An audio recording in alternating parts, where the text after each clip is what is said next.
طلع علينا الفنان محمد سلام اللي الكل يعرفه بشخصية هجرس اللي كانت بتطلع مع الكبير قوي، وطلع فيديو يقول فيه ان النهارده كان المفروض ان هو يسافر عشان عنده مسرحية اسمها الزواج الاصطناعي هيقدمها في مهرجان الرياض.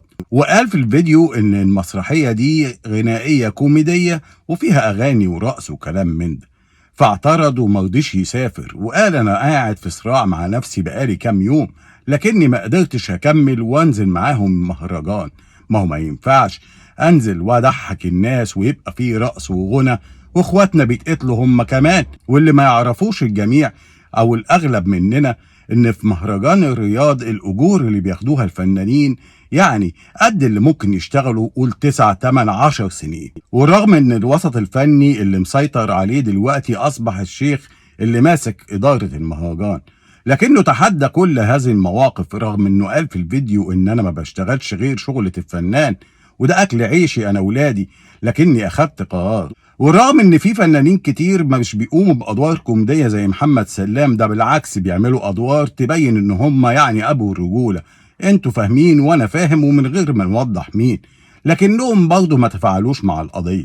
لكن محمد سلام اثبت ان لسه فيها خير، اثبت ان لسه فيها رجاله ما يخافوش على رزقهم بدل عندهم ضمير. الله عليك يا محمد يا سلام، ويا رب الرساله توصل للمسكين المهرجان. ما هو فعلا الراجل عنده حق، يعني انتوا تبقوا قاعدين جايبين الناس وعاملين مهرجان ورقص وغنى واخواتنا قاعدين بيتقتلوا ونقول اصل احنا معاهم قلبا وقالبا. والغريب يا جماعه انه بعد ما نشر الفيديو في بعض من اخواتنا السعوديين، وارجع اقول بعض، دخلوا يهزقوه يقولوا له كلام مش قد كده، انت واخد اجرك، انت واخد العربون، ده التزام، انت هتعمل فيها بطل. يا جدعان فوقوا انتوا كمان وقولوا للي ماسكين عندكم مهرجان وقولوا للحكومات. ما ينفعش نبقى قاعدين فرحانين واخواتنا بايتين حزنانين. والعرب مفروض ان هم امه واحده، واللي هيصيبهم في يوم من الايام هيصيبك. ما تفتكرش انك انت في مأمن من العدوان، مش عشان ان انت قاعد بعيد وعامل تطبيع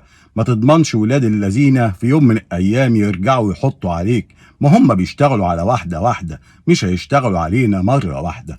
لكن اقدر اقول لكم ان زي الفنان ده المفروض ان هو ده اللي يبقى ترند، هو ده اللي يبقى نمبر 1 عشان يبقى قدوة لكل زمايله الفنانين، يتعلموا ان الرزاق هو الله وان المبدأ لا يتجزأ، مش عشان حبة فلوس نبيع اخواتنا ونبيع القضية.